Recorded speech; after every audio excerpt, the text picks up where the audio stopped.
Differently here this evening, since we have guests and we've got a lengthy committee of the whole discussion. So at this time, what I'll do is I'll call to order our regular meeting of the Common Council for Tuesday, April 25th, 2023. Will the clerk please call the attendance roll? Alderman Bennett. Here. Alderman Panis. Here. Alderwoman Forney. Here. Alderwoman McCall. Here. Alderman Robinson. Here. Alderman Anastasia. Here. Alderman Crawford. Here. Please rise for the invocation. Lord, make me an instrument of your peace. Where there is hatred, let me sow love. Where there is injury, pardon. Where there is doubt, faith. Where there is despair, hope. Where there is darkness, light. Where there is sadness, joy. O divine Master, grant that I may not seek so much to be consoled as to console, to be understood as to understand, to be loved as to love. For it is in giving that we receive, it is in pardoning that we are pardoned, and it is in dying that we are born to eternal life. Amen.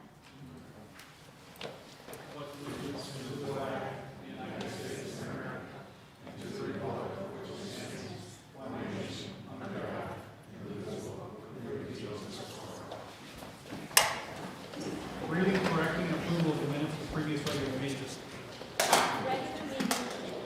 The regular meeting of the Olean Common Council was held on Tuesday, April 11, 2023 at 7:15 p.m.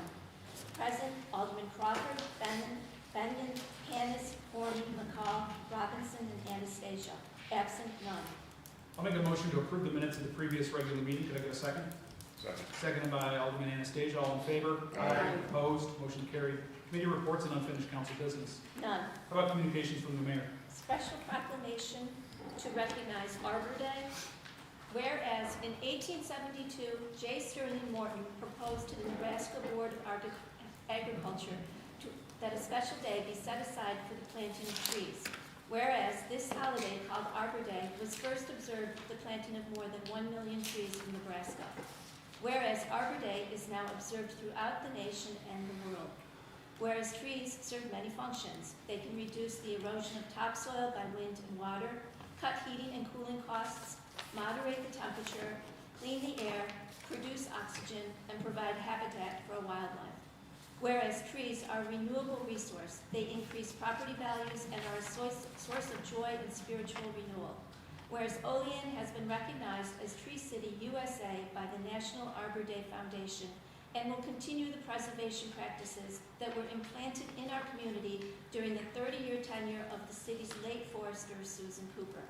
Therefore, I, William J. Alio, Mayor of the City of Olean, do hereby proclaim April 28, 2023 as Arbor Day in the City of Olean, and I urge all citizens to support efforts to care for our trees and woodlands and to support our city's community forestry program. And further, trees are planted to promote the well-being of present and future generations. And accordingly, I commend the City of Olean employees who have purchased a tree to be planted in memory of City of Forester Sue Cooper. For the City of Olean, New York, William J. Alio, Mayor. Thank you. I have a special presentation tonight, as we all know. Chief Richardson, Fire Chief Richardson, we got to make sure we got two Richardsons. He is retiring. Friday will be his last day of work. So tonight, I would like to present him with his retirement badge. Chief, would you come down?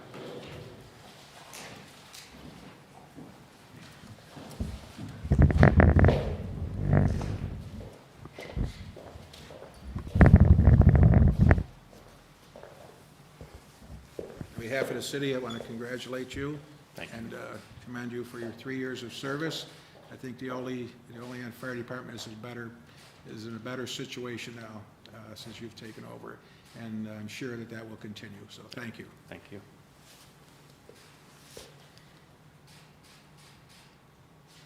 Go, not saying anything, go right ahead. Introduce your family. I thank all you guys. I couldn't have done it without you, and I know there's more out there, but you guys I'm going to miss terribly. You make me get up every morning. You make me keep pushing, and it'll continue. But I love you guys. You all know that, and it's tough, but it's time to move on. This is my family. My dad, Chuck, my mom, Phyllis, my beautiful wife Michelle, my daughter Leah, and my son Justin. To the city, I thank all of you for, it's really been an easy term outside of COVID. All the things else that could possibly happen to us. But, you know, it's been a great pleasure working with all the aldermen up here. You've made my job easy. You've gotten us what we've needed to succeed. We always have bumps in the road, but at the end of the day, our city's better for it when we all work together, and I please hope that that continues. And other than that, I'll get more and more choked up as I go, but I won't be a stranger, and I thank you all.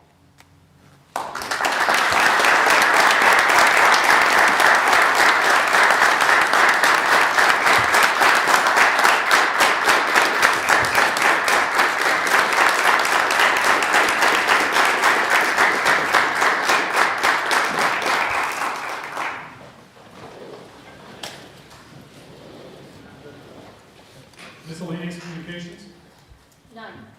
city official reports, Monthly report of the city auditor, month ended March 2023. Fiscal summary of March 31st, 2023.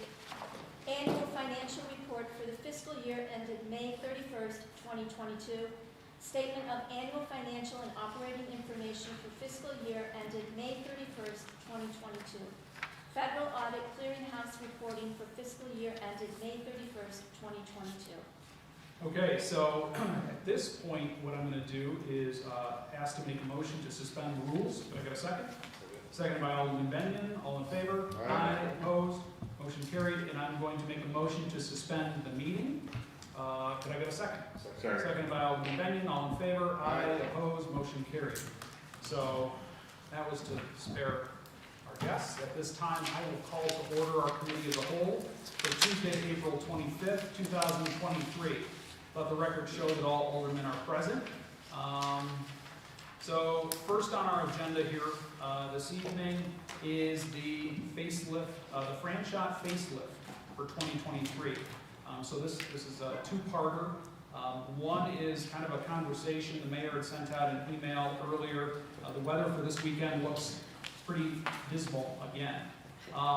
So, you know, I talked with Alderman Forney and the mayor. I'm kind of open to a conversation, but I'm wondering if maybe your previous idea, Mayor, of holding off until the Children's Garden on June, I think it was June the 11th, if that memory serves me right. Yes.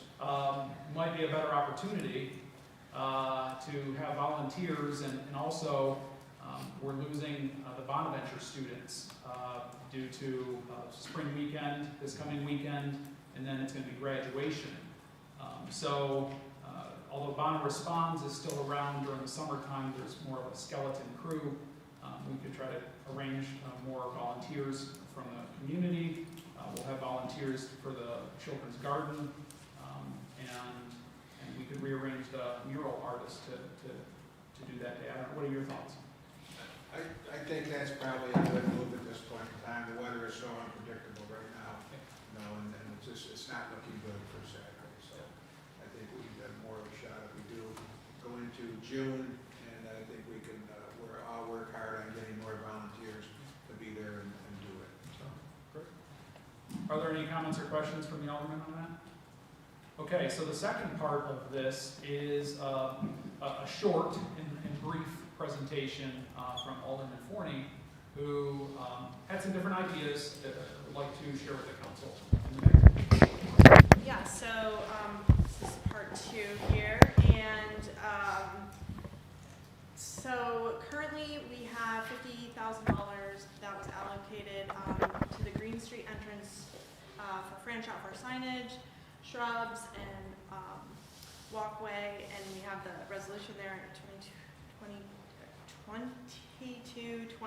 and then PL 1821, and that currently is in the capital project 103. So I would like to propose that we reallocate those funds to invest in the items inside the park.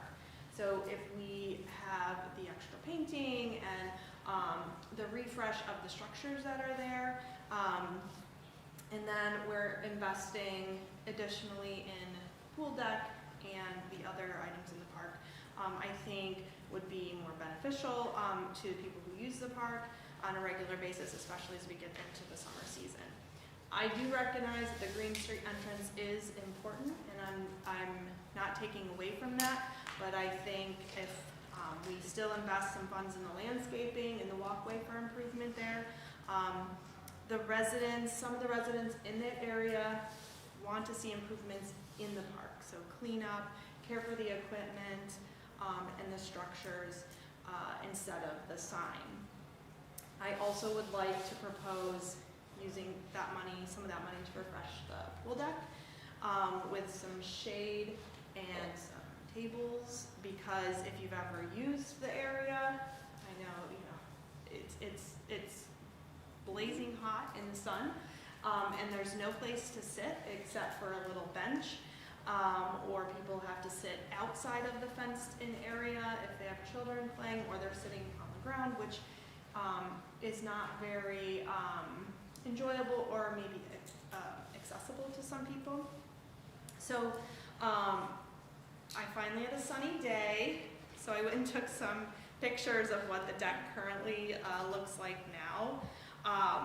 Just so we can see what could actually fit there. And this is through the fence, so pardon the distortion there. So this is the side. I mean, you've all seen it. You all are aware of what it looks like. So these pictures here are actually on the canal side, Buffalo Park. I believe there's some like waiting in the side, but mostly it's play structure. But these are called shade sails, and you can get them with the pole, the structure, or you can get them where they stretch and fasten to the fence and come out. And those I thought would be a great idea because we are limited in deck space there, and so that would provide some shade, a creative way to have shade. People can sit under it. We could put some lounges under it. Those are approximately $500 to $1,000 depending on the size and the material that you use. Because of course we want waterproof and protection, the sun. Lounge furniture, just some pictures here for some ideas. That those vinyl strap lounges are small enough but a good size that someone could sit on, a child could use. I like the multicolored look because I think if we consistently use the colors that we're using in our other park, we just create that consistency throughout the community. Those range approximately $300 to $400, again depending on color,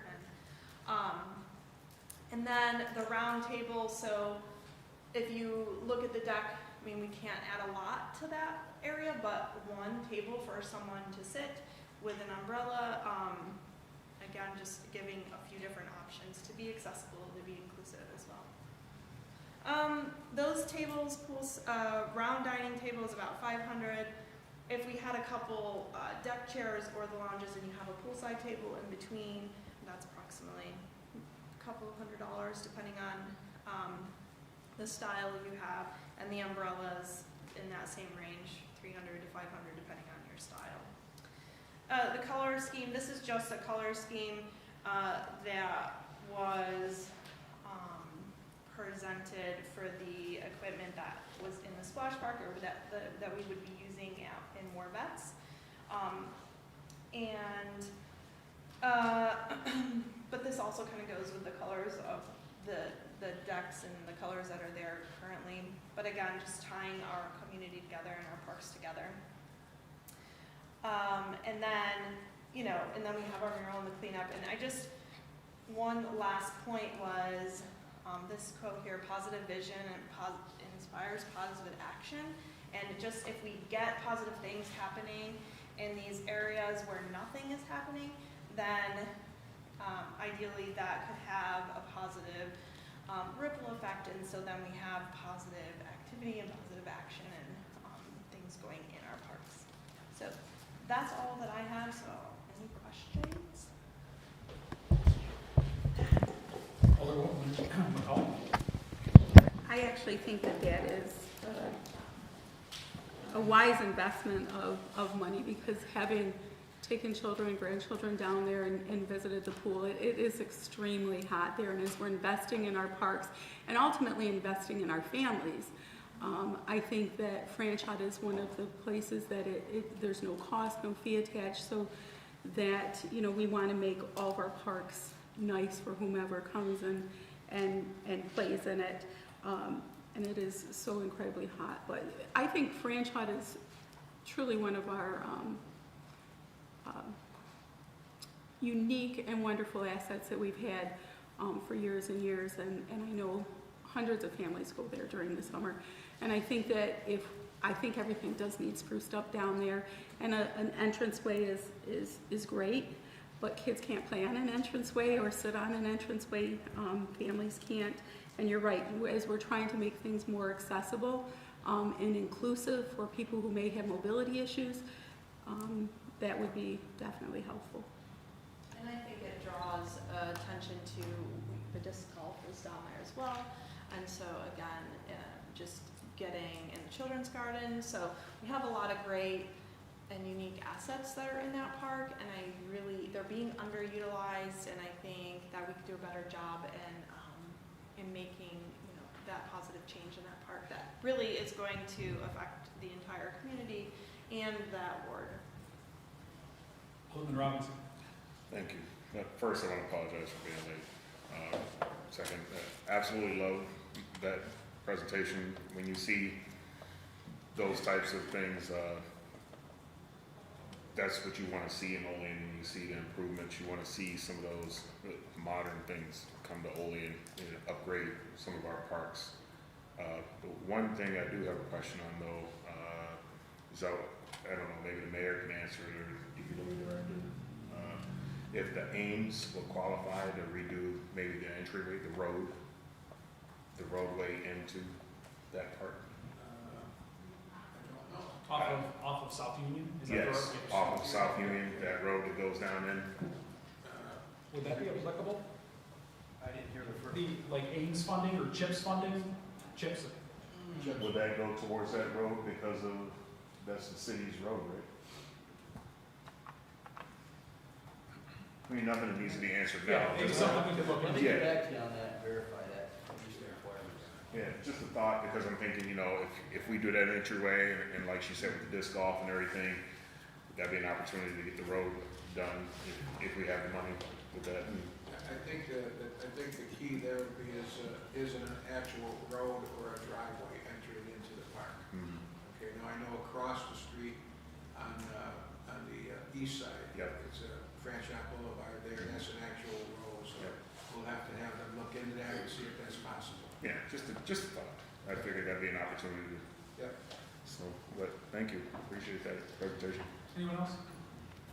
Jen, you know, one thing I was thinking is, you know, I'm running the numbers kind of in my head. It doesn't seem like it's a whole bunch to really invest there. So, I mean, is it not possible to kill two birds with one stone, you know, and achieve the entranceway off of Green, but at the same time, I mean, what are we talking about? Maybe $5,000 worth of equipment, or do you have a total cost? I don't have a total cost because I'm not sure, without being able to get in there to Yeah. actually Space things out. things out. So, for example, the shade cells there, you know, depending if we want them anchored and how that would best fit in the fencing area, that will make a difference in price as well as size.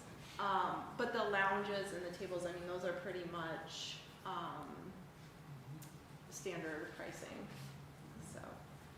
Is that something we could look into, Mayor? Yeah, I may have a suggestion too, when we get to the funding for, rest of the funding for Marcus Park. We have been blessed with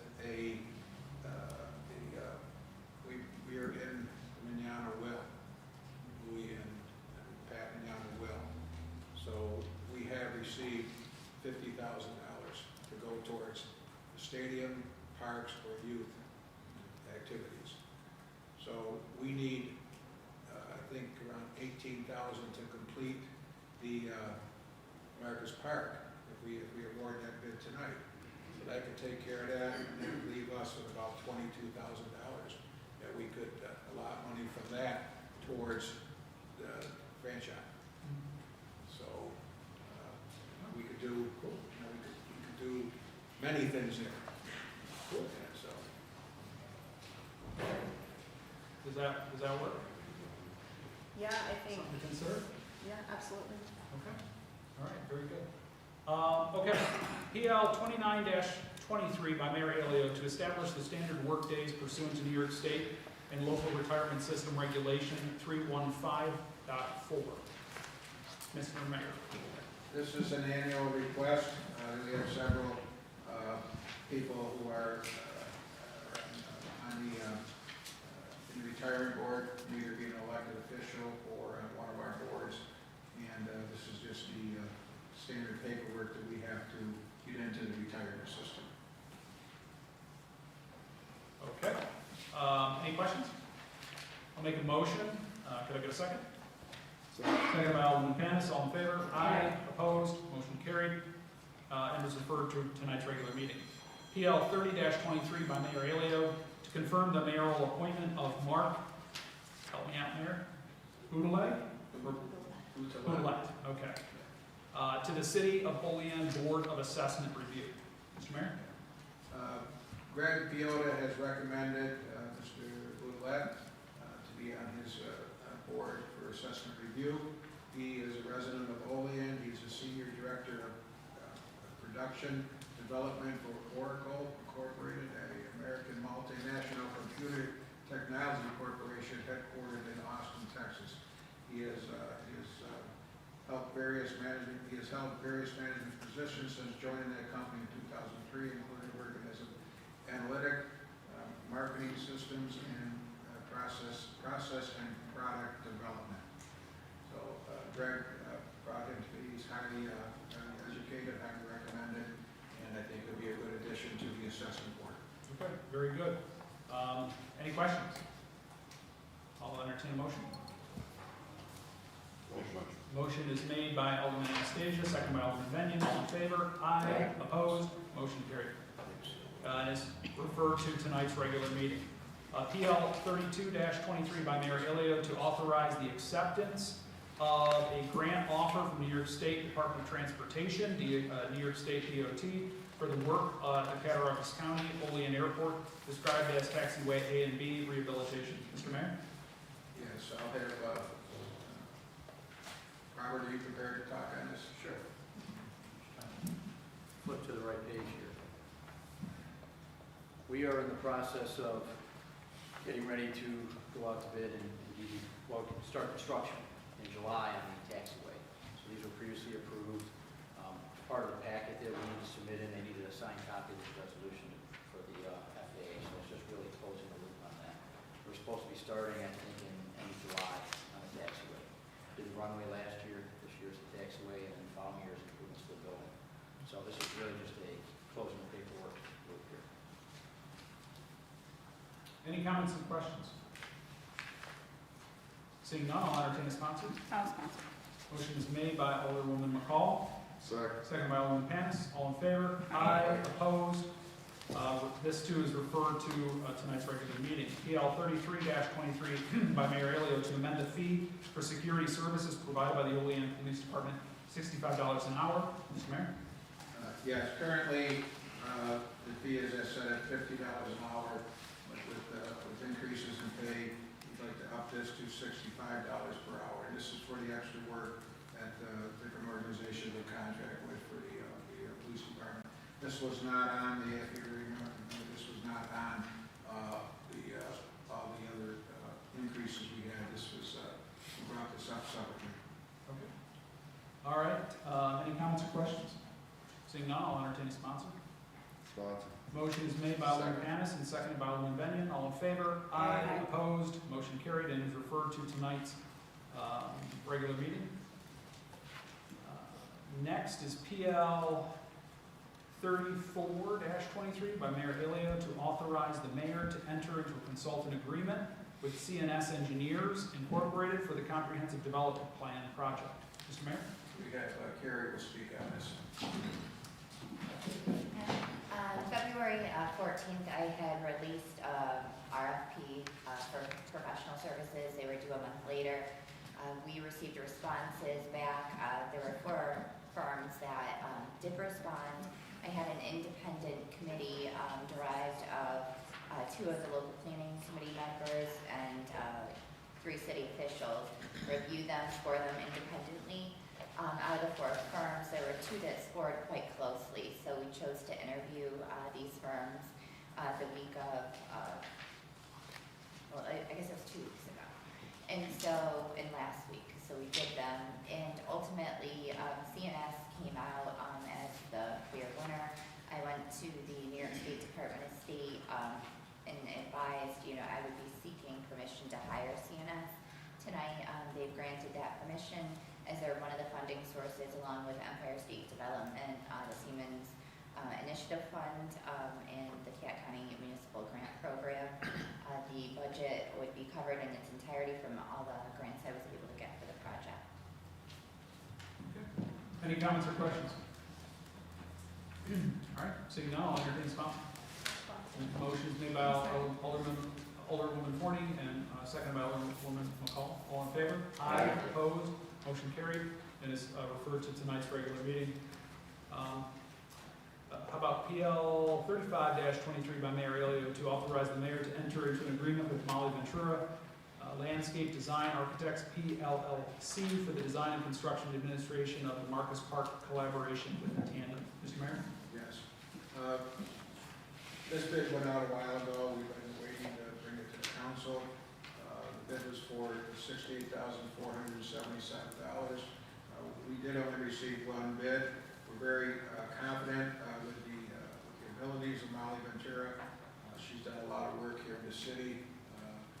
And the good thing about this is that that price also includes, and correct me if I'm wrong, Robert, it also includes inspection services. That's correct. Yeah. So we would like the council to award this bid. So we would go on that project also. Comments or questions? Seeing none, I'll entertain a sponsor. Sponsor. All right, motion is made by Alderman Robinson. Seconded by Alderman Panis. All in favor? Aye. Opposed? Motion carried and is referred to tonight's regular meeting. So I'll make a motion to adjourn the committee of the whole. Could I get a second? Second by Alderman Benyon. All in favor? Aye. Opposed? Motion carried. And we do have a finance committee meeting. Okay, I'll call to order the Finance Committee, Tuesday, April 25th. All members are present. Approval of the minutes from the previous meeting, which was Tuesday, April 18th. Okay, motion by Alderwoman Forney, sorry about that. Do I have a second? Sorry. Okay. Alderman Panis. Unfinished business. Oh, all in favor? Aye. Aye. Unfinished business, we're going to be talking about capital projects, so we'll move down to new referrals for consideration. We have our capital projects, and everybody should have received by email list and then a hard copy to take a look at from the general fund, the water fund, and the sewer fund. So, shall we start? Who wants to start with? Mayor, do you want to start with the capital projects for the general fund, or?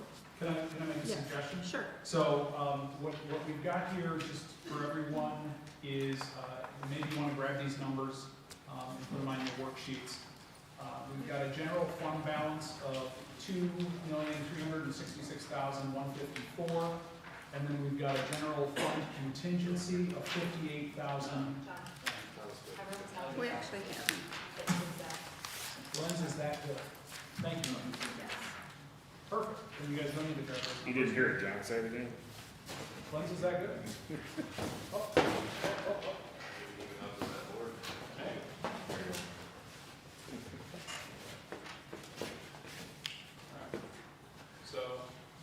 So there. All right, I guess we already have the numbers. We already have All the right, numbers. so here's the list of the general fund. items on your worksheets as well. All right, sorry, Simon. No, that's okay. In terms of, to speak to them, I think our goal today is to really look at which ones, and to hear from our directors as to which ones are most in need. So everybody can see the list, but I don't know if we have, whether Robert wants to speak to them or, Well, what we can do is, Well, I could start out. I think we should put the kayak launch on hold until we find out if we're getting any money from the county. Okay? Mhm. And then, Robert can go on from here. so, let me move closer to the mic here.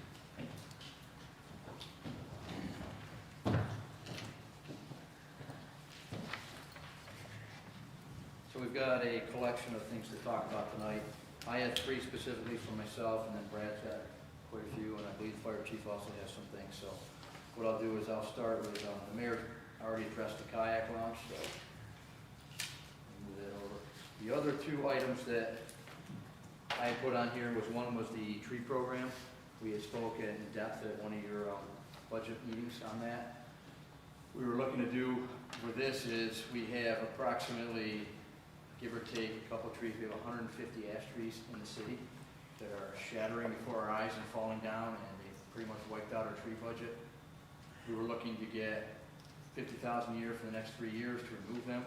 They're coming down whether we vote on it here or not, because they're falling on their own. And 3 years is probably about the time they'll all be gone. They're a hazard. We've identified a lot of them. We don't have the funding to take them down. $1,000 a tree comes from a typical contract we have right now based on the average, it's measured on size by deviation, diameter, breast height, and they're a class 3 tree and on average, so based on size, so it's some bigger, some smaller, but about $1,000 average per tree. So that, the reasoning behind the 50 years would pay for removal of pretty much all of them. Would we be able to, we could put that money to work immediately though, right? So that would be, we'd be able to remove 50 trees each year for the next 3 years, is what you're suggesting. Sure, absolutely. That doesn't have anything built in for planting. I'm not looking at replacement right now. I know we need to do that. We're a tree city. I know there's some difference of opinion on that, but we do need to replant, but I'm just looking at dealing with a hazard right now. Yep. Well, we can have that discussion another night. I know some of you have different opinions on that, so. It's gonna end up being spent because we're going to have to take it and deal with them, so. Yep. That's why we're out of money for trees, really. So 50,000 for this year. That's what I'm looking for, yes, sir.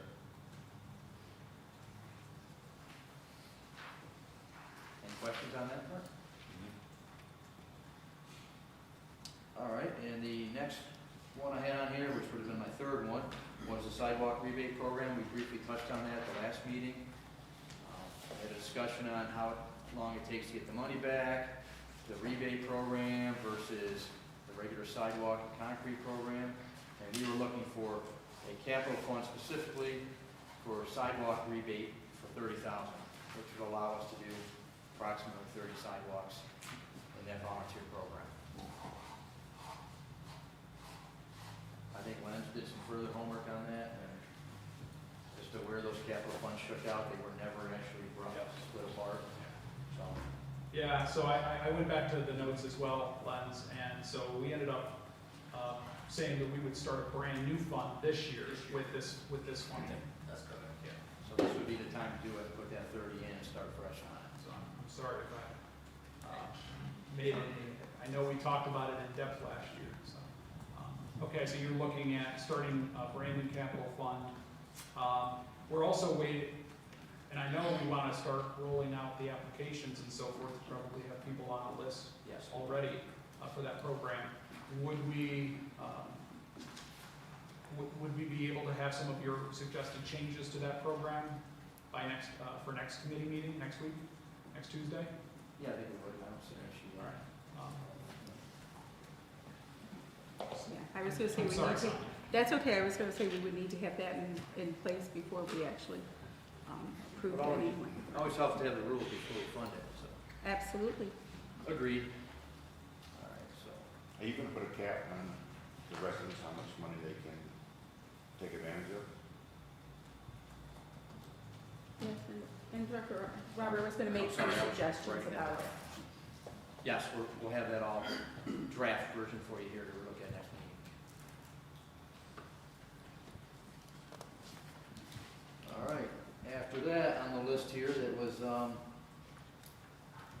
number 4 was IT for police department email servers, and then the fire department. I'm not sure who's gonna talk about the IT part.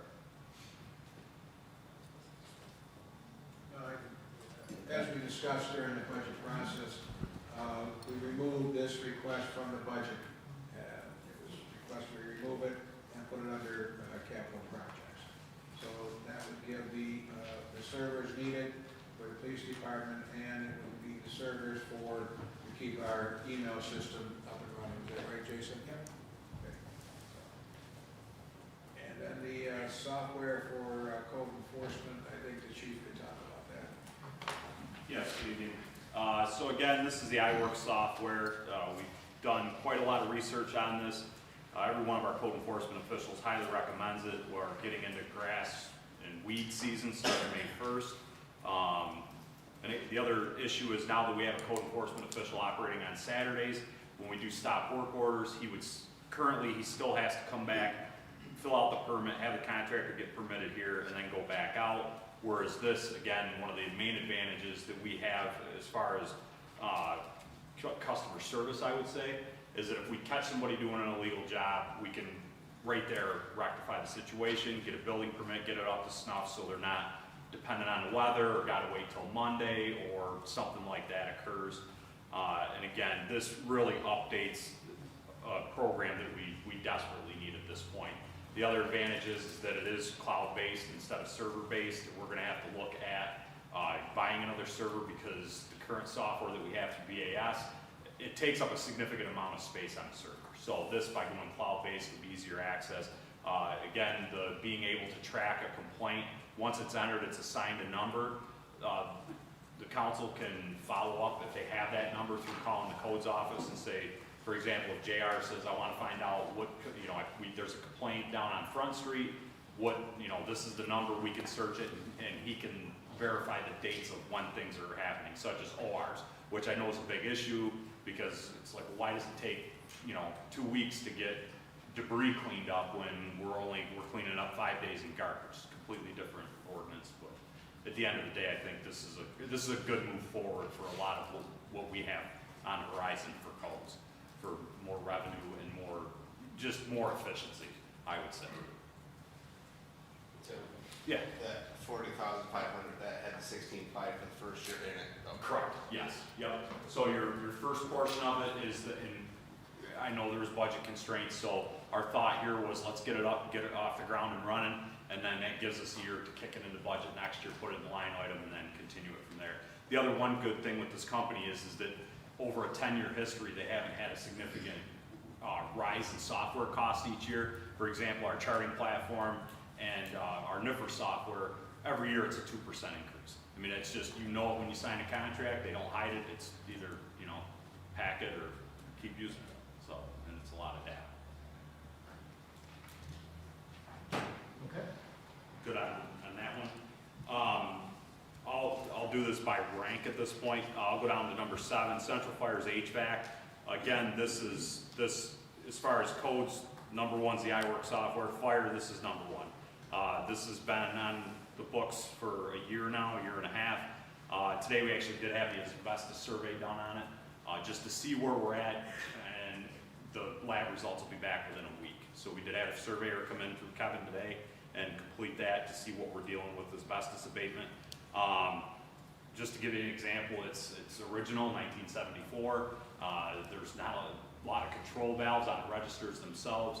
I'm not kidding when we say we have the heat on in the wintertime and we have air conditioners going in the offices because it's unbearably hot, because there's no way for us to regulate and control it. So it's something, again, the original bid spec come out at 150 to 190. This is why we hired an HVAC technician, 30,000 more coupled with, I believe we're down to like 13.5 or not 13.5, 32.5, and HVAC tech feels that he can get the boiler switch out for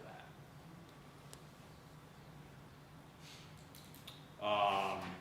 Number 6 would be the fire station parapet rebuild. This is phase 2 of the project. Phase 1 was rendering it safe back in 2021, where we removed a lot of the loose cornice, a lot of loose brick due to safety concerns with firefighters. Now to comply is to rebuild that parapet. R.E. Kelly come in at 68.4 for 68,400. Just to give a little bit of buffer for unforeseens would be 70,000 estimate to complete that parapet project. And he's holding that for 2023 as far as the price quote.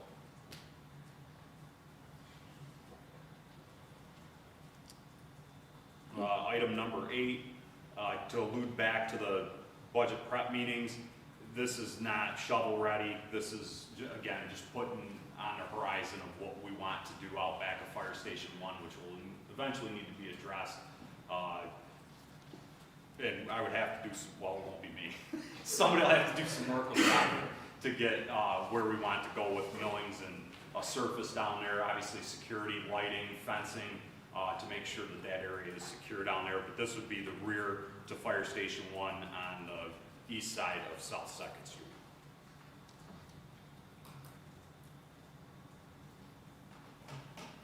Any questions? Chief, for the central HVAC, Yep. what is the number that we're asking for there? Is it 30,000 to do it, or? Yeah, Jason, that's correct. Yeah, it'd be 30,000 because there's already 32 to 33 sitting in there right now from previous commitment. Okay, and that bid statement was just to compare it to just having it done by an outside vendor? Yeah, that was the bid. Originally, when we went to bid, CPL ended up doing basically the bid spec on it. And when it came back, we bid it out. We only had 2 contractors bid on it. That was the range. There was 2 different phases to the project. One was the boiler switch out and doing some of the new registers, thermostat control. That was the living quarters area central. Second phase was to do the radiant heat out into the apparatus bay and to do like a tube style heating system to get, basically to heat the equipment, keep it warm. Because right now, as soon as we open the bays, we lose all our heat and you're not playing catch up. That's kind of how it's working right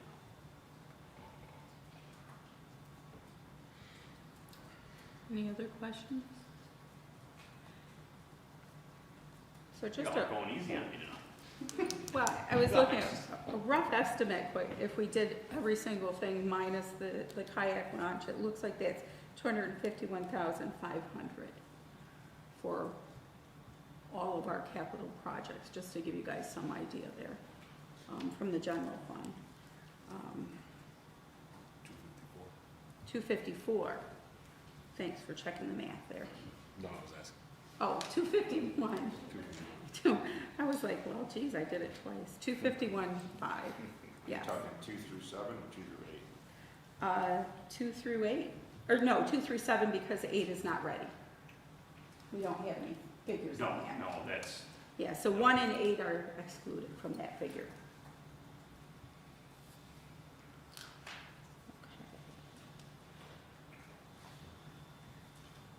I'll ask you, next step would be? I mean, I think it would be fair to have a conversation, if we feel it's necessary to fund all of the existing, how we would want to fund them, and what the best course of action is. Open it up for comments.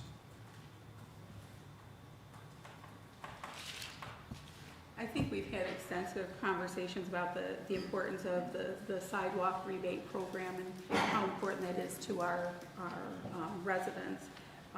So waiting for director's kind of feedback there, I would definitely recommend. I think we've talked about that a number of these have kind of been kicked down the road for a bit that needs some attention, certainly the ash trees.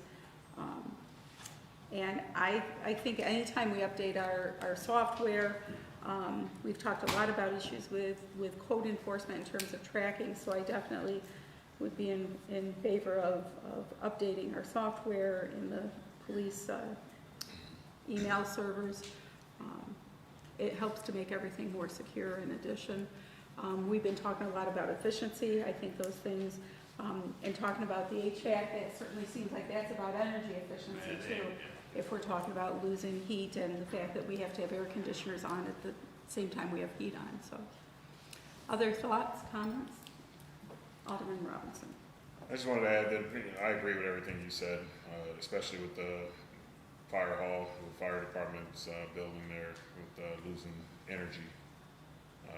That's a big no-no for me, so you gotta spend money in order to save money in that regard.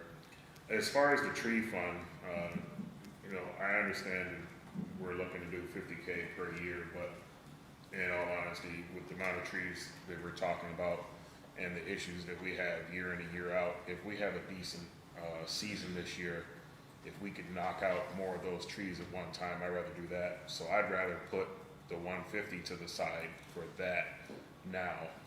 That's one less burden we'll have next year and the year after. If we could do it this year, put it in the capital fund, and that way the money is there, readily available, use it strictly for those 150 ash trees, nothing else. And then, again, the software, that's something that, in order to stay current, in order to stay, with the times, you have to update your software, you have to update your servers, so, to me, that's a given whenever it's called for, we just have to do it.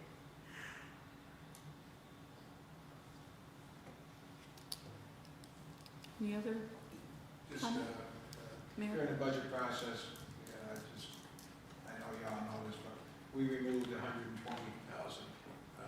from the fund balance that was in the first tentative budget. And that was the idea of doing some of these projects, so I think you've got at least $120,000 ready to do projects, so if you do what, I think, what'd you say, you had 251? 251,500 if we did That two was through six. 50,000 for the tree program, so if we put the additional 100,000 in there, it's 351, and back out 120, so that's 231 that we need to take out of the fund balance to, roughly, those figures, to take out of fund balance to complete the projects 1 through 7 here. So I'm in favor of all of the projects except for, at this time, the iWork project, number 5. If I recall, because I just don't know what the return on that investment looks like. To spend $40,000, and I understand the convenience of the system and the benefits from an efficiency standpoint, and from a communication standpoint, and from I respect the opinion from a customer service standpoint. I get all of that. And I know that it would definitely help. I think it's something that we could potentially look at again next year. Many of these things have been on the list for years. I think the investment into the HVAC system for another $30,000 to get that rehab. The fire station parapet is something we've discussed year after year. We knew that police servers fully support the sidewalk program, and I think Vernon has a good idea there, but I'm fine with just doing $50,000 this year and commit it to the next 2 years for the tree program. So that's the only item that I would have some reservation on. That the rest of the projects I think are very good. Alderman Bennett. Robin, could they do, like Vernon suggested, could they do that many trees in the 1 year? I think we certainly can. We're going out right now to our, putting out our bid for a tree removal right now, so we don't have, we'll have that in the next month or so. We'll have someone selected. One of the things we can look at is their capability to deliver that program, but I certainly don't think we have an issue with that. If not, maybe face it in 2 years instead of 1. Yeah. Sure, maybe. I mean, my thought process was, you think about if this year is going mild, the winter was mild, if we have a mild spring, summer, that's an opportunity to pull the trees down. if we count on doing it next year we have a harsh winter, a harsh spring, you know, rain. Now we're not able to get to those trees. Now we have these trees falling, causing issues. If we can do 50, if we can do 70 this year, that's better than the original plan. So my thought process is just put the money aside, that way it's all there, that way if we can do more, if we can't, leave it for the next year. We'll do as much as we can. Yep. And then also, Robert, what's the status on the salt shed? All right, so the salt shed, we I have. know it's not on there, that's why I'm asking. No, it's not on there. We have all the material to build it, as far as the superstructure, we just have to settle on an approved location. And at this time, we don't have that. Once we have the approved location, we have half of the material for the foundation walls, it's not the correct material though. It has to be a continuous wall based on the engineering design for superstructure and the blocks. So we either have to find a way to anchor all those or put in a new stem wall basically. So it really hasn't been moved on at this point. Okay, I was asking, does there need to be funding from something like this for that? It's gonna depend on where the location is. If at the bare minimum, we'll probably need some concrete for the stem walls. I don't have a volume for that to know what that is at this point. If we can't put it where the slab was originally put, we have to pour a new slab also. So there is some concrete work coming. I have no idea what it is at this point yet, or how long it's gonna take to get through the permitting process. So it's not in here. But I can get back to you with that if you want.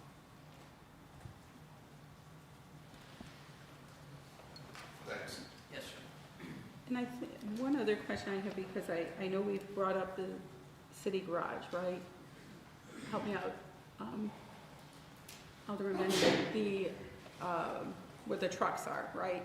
The need to kind of update where we have our city vehicles, the trucks and stuff, that's kind of, Well, we were talking about the salt shed is in the rear of that, the one with the caution tape around it. That's why I was asking them to see if some money needed to be set aside for that. I Okay. think that down the road, I think there's been talk about the entire city garage, right, that's South. what I was going.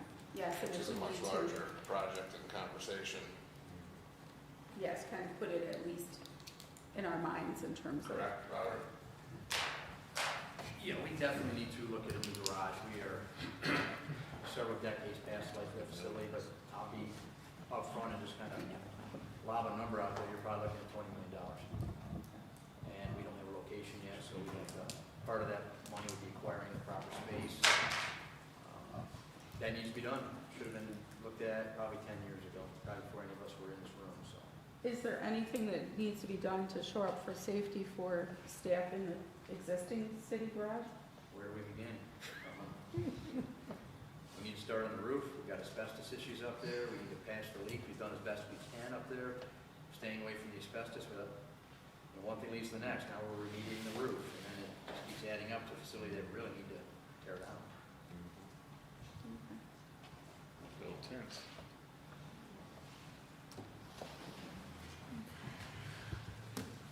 I guess my only question is John brought up the iWorks, and I'm not very computer literate, so I was just wondering what is the benefits, before you leave, if I can ask you again, what is this iWorks gonna do for the city? What's that? What's this iWorks? So iWorks is it's a web-based platform that we can do all of our permitting, everything on tablets. It makes things a lot more streamlined. It basically catches us up to not have to buy a server for one. The old software that we have is old. It's old. It's clunky. It's hard to work with for the officials that are out there doing all this. And you know, me personally, I feel it's a revenue stream that it's going to help because we're becoming more efficient. We can do point of sale permitting. There's a big with mechanical permits because of the worry of the natural gas laws coming in the state. We're doing a lot of mechanical permits, and if the contractor doesn't come in prepared, and I know it's a little bit on them, but the more permits we get cut, it becomes us being proactive instead of, well, catch us if you can. If they know it's easy and point of access is there for them, they'll say, hey, I'm here, here, here, here. So when we're out doing garbage and grass complaints, we can stop off at these addresses that we're doing mechanicals and clear up their permits right there. So they don't have to come in the office, and which makes things more user-friendly for our customers. And we had been talking about increasing revenue streams and being able to capitalize on existing permits and such. Yes. That's been challenging. Yep.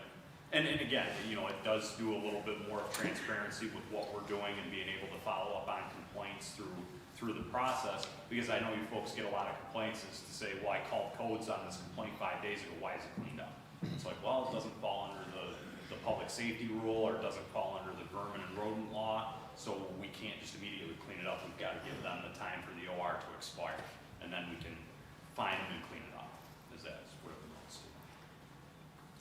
I gotta believe my guys when they're telling me this is gonna make us 100% better, and this is why they went out to the city of Elmira and rode with them for 8 hours, and they just went through, I mean, just how much this platform does help them be more efficient out there.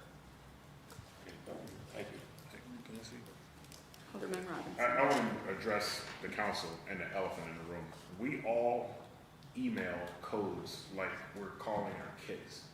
So if that's the case, we could very well invest in the software, and if that's going to make them efficient, because that's what we talk about during the budget, efficiency, over and over and over. If that's going to make them more efficient, then I say let's do it, and then there should be no more excuse. There should be things that we're looking for to get done, those things should get done. That's the way I look at it. We should be able to evaluate and see a difference within a year or two. They said they would need a server upgrade to keep using the current system. They would need that. Oh, I'm sorry. I was looking back, you were sorry. Yeah, it would need, because that BAS relies upon the server. What's the So spot? really the difference, That's another. so really the conversation is the difference between the upgraded servers and the 40,500. Yeah, because you'd have a portion of that you would have to buy a new server. That's what I was getting at, so it's really just the difference. And you're talking, well, I mean, out there. 8 to 10 grand for Yeah, a new server. 10 grand. So you're talking about $50,000 instead of. What is the lifespan of the servers usually? 6-7 years. And this will be all, what he's talking about will be all cloud-based, so we don't have to upkeep it, we don't have to maintain it, everything's on them.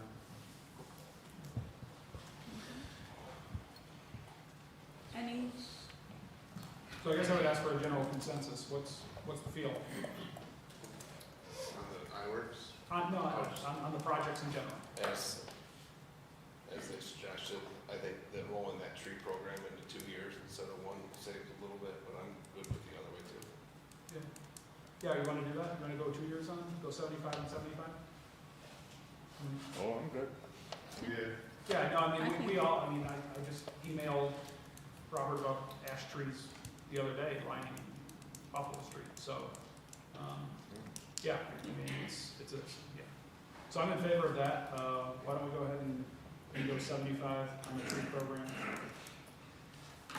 I'm in favor of that and the others as are outlined. I agree with Alderman Robinson that Codes has a tough task and they have us emailing. I think that we've talked about revenue. I think this is an opportunity for us to build some revenue in there while also making things perhaps better for residents in terms of being able to track issues and such, so. Yeah, I support all the ones that we discussed as well, so being efficient and energy efficient, and as well as hopefully increasing the revenue on that side, as well as getting the issues with the codes addressed in a more timely fashion. Not timely fashion, but you know what I mean. Being able to track them. And I agree too, I think we should keep the iWorks in there, and I trust the chief's opinion, and he says it's gonna make it more efficient, and like Vernon says, in the summertime, I'm probably one of the first calls the Codes gets too, so if it's gonna make our jobs easier and their jobs easier and more efficient for the city, I think we should do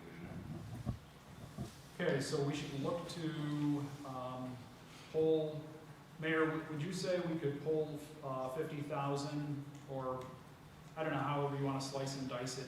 Do you see a reason to maintain any contingency for the month of May?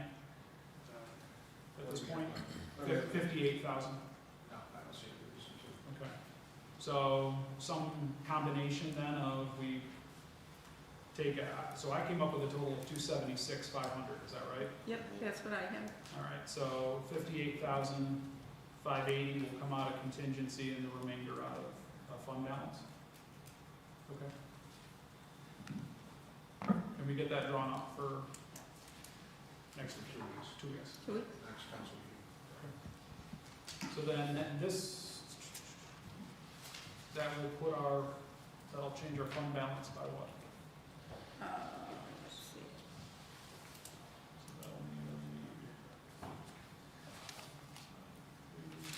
So that'll drop that by 217,920.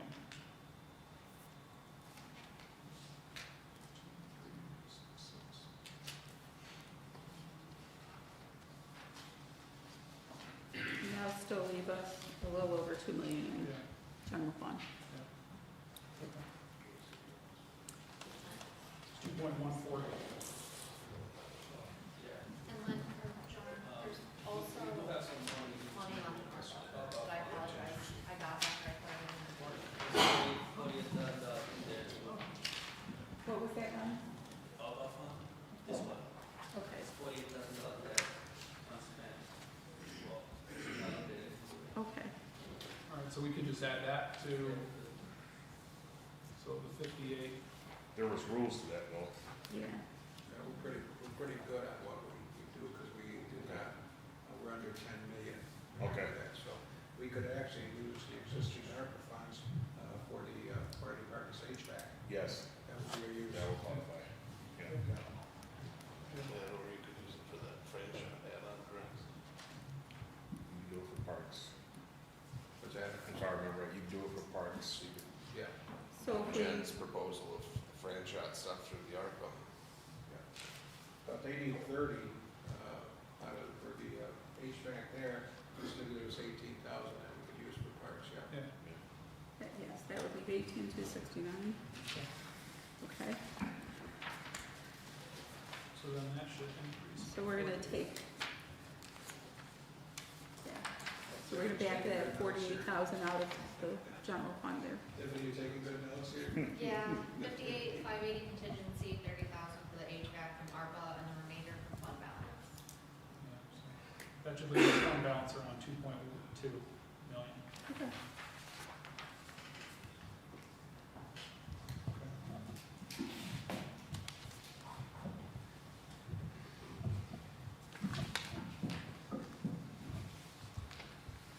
Okay, so that'll be on in 2 weeks then. Brad, did you want to speak to the water fund and Robert? And the sewer fund?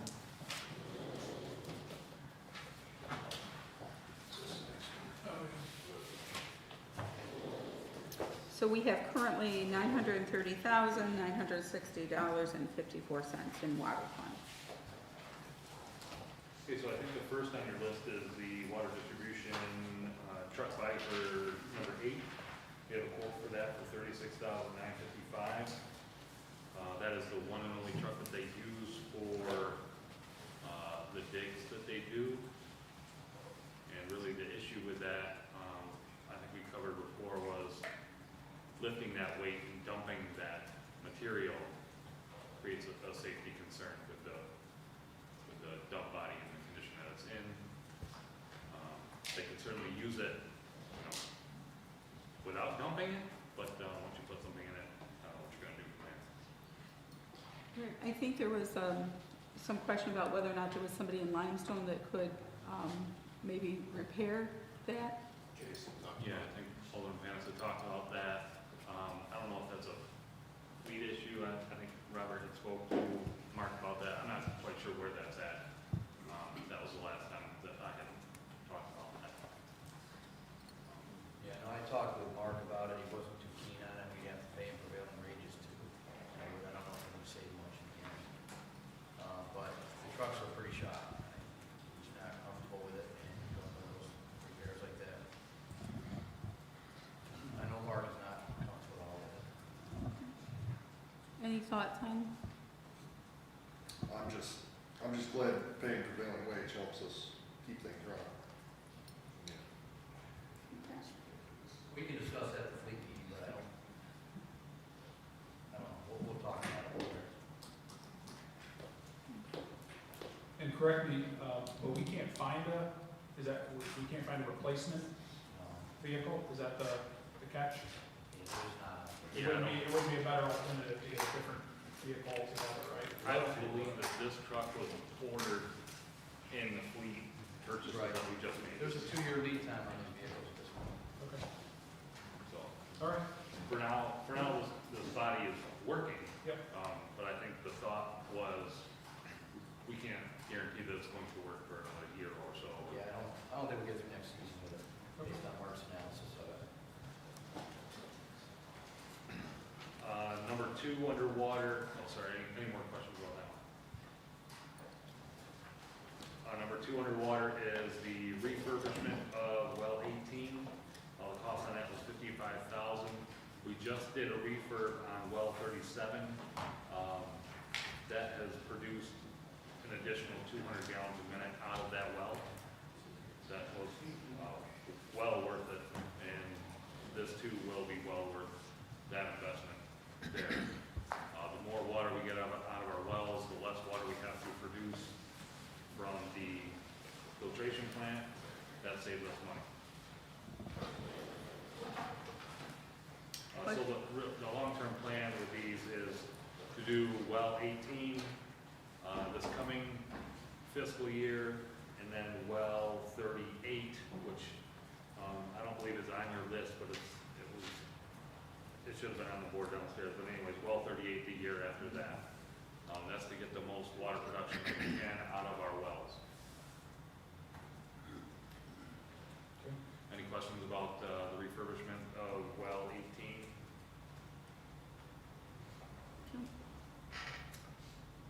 Number 3 on your list for water is the Stardust Mini System Reservoir Mixer. We have a quote for that for $31,000. That is a mixer that goes in that tank up on Satellite Circle. That keeps the water quality where it needs to be. The chemicals mixed in there, there's no settling, and gives us what we need to produce there. That did have a mixer in that initially. It's no longer working. That's replacing the existing mixer. Number 4 on your list is the water plant turbidimeters. We have 4 of them that are refurbished in there now, but we would like to get 4 new ones because we don't know how long the refurbs are going to last. That will be $30,000. Let's see. 5 on your list is the reservoir valve replacement. This is really needed. There's 4 of them. So there's 2 valves that feed the reservoirs, and then 2 valves that feed the system, the distribution system. I think this would be a good candidate for a WIA grant. I think that we probably should get an engineering report on this project and apply for a WIA grant for that. Just the 4 valves was $136,000. That was, I don't know, maybe a year and a half ago. But I think that's just kind of the tip of the iceberg as far as that project is concerned to do it properly. The $136,000 was us doing the digging and the company coming in, replacing the valves, and then we would backfill. And I think a better way to go is to put these valves in a vault where we can access them, maintain them properly, put some actuators on them, so they're exercised frequently on a schedule, and I think they'll last a lot longer. And we'll be able to isolate one tank from the other, and from an operational standpoint, that'll be better for everybody. So Brad, correct me if I'm wrong, but that is so that you can empty one tank at a time, right, and be able to kind of maintain it better? Correct. So the this too would allow us to inspect the tanks, which they have not been cleaned or inspected since they were put in service. 20 years. So, are you recommending, because you think that would qualify for a WIA grant, that we kind of put that to the side? Well, I think that we at least need to move forward, secure an engineering firm, have them look at it, have them do up a report with what we'd really like to see done there. And then with that, we can apply for a WIA grant. So whether we can make it for this deadline or not, I don't know. But I think that's the direction that we probably should go. Do you have a price on what it would cost for us to For have engineering. somebody look at it? No, I don't know, do you have any idea? Okay. So can you get back to us with a figure of just kind of where you think it? Because if we need, if that's the first step, Yeah. You have to pay money to find out if you can get a grant? Is that No. what you're saying? You have to Oh, have no, an engineer- you have to have an engineering An engineering. to assess it. design. Right. That's how much you know you're doing. Okay. Yeah. So we, like, for the filtration plant wall, we already have that design all in place. So, they have EPGs, engineering planning grants, so we can apply for the grant for the engineering thing, then you apply for the grant to get the project done. So it's always a process. So you could give us some idea though of cost for. I for can the give you engineering? probably a ballpark by just contacting a few and say, hey, what are we kind of looking at here? Because if we need that, if that's the first step before applying for a WIA grant, then we would. Yeah, I mean, you're probably looking in the $60,000, $70,000 range. Maybe. All depends on like how, you know, how in depth we go and kind of the scope of the project. But I think it's worth doing right, instead of just digging it up, replacing the valves, burying them again, and then hoping that they work. You know, I mean, they'll work, but I'm saying 10 years from now, when we go to use them again, or even in a year, like, I would rather be able to physically put my hands on them, have them in a vault where we can get into and maintain them. So I guess what I'm asking for is then to have like a kind of a solid number for us to look at, to have the engineering assessment completed. So we can kind of move forward on maybe that step. Yeah, Okay. yeah, I can work on that. Any questions on the reservoir valve replacements? Number 6 on your list is the filtration plant wall. Again, the WIA grant application opens again for this coming fiscal year on the 3rd, which I think is Wednesday. Did we ever get any feedback, like the last go-rounds? Did they ever give us feedback, what can make it better, our application? Did they give any sort of? So I asked about that. They said the application is everything is perfectly fine. We were just one of a million and we didn't get it. You know, it's just. So is there something though that would make us score higher? I haven't got any feedback like that saying, hey, you might want to look at this, you might want to tweak that, for that application. So everything that I've gotten back, all they just say, keep applying, keep applying, keep applying. From previous conversations, I feel like they prioritize water delivery over something like this. Is that, I mean, I just recall like a previous conversation with Bob Rankin, who was in the role, that, you know, with WIA grants, like we got a WIA grant for the Washington Street water line. You know, that water lines are maybe prioritized versus a wall. I don't know, but maybe not. Right. I mean, if the wall failed, you'd probably get it. Yeah. You We know, don't want to.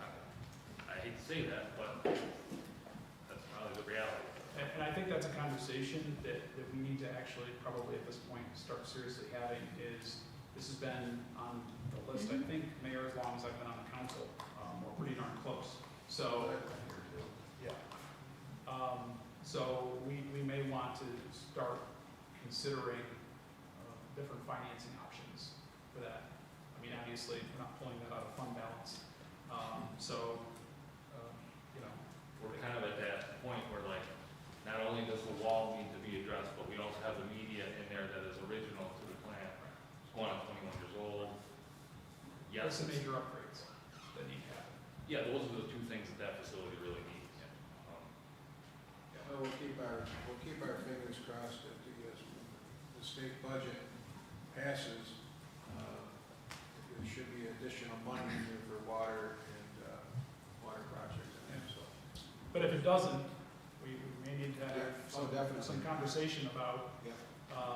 whether it's, and I know the fire chief, Richardson, has pointed us towards the USDA grants, and they do a lot with infrastructure-related projects, and this was one that came to mind too, and they do offer usually better rates than even municipal solutions could get us, so that might be something that we could look at too. Loans, not grants, right? Did I say grants? I meant loans, sorry. Yeah, bonds. Is there potential for the county to help? There's always potential. Yeah.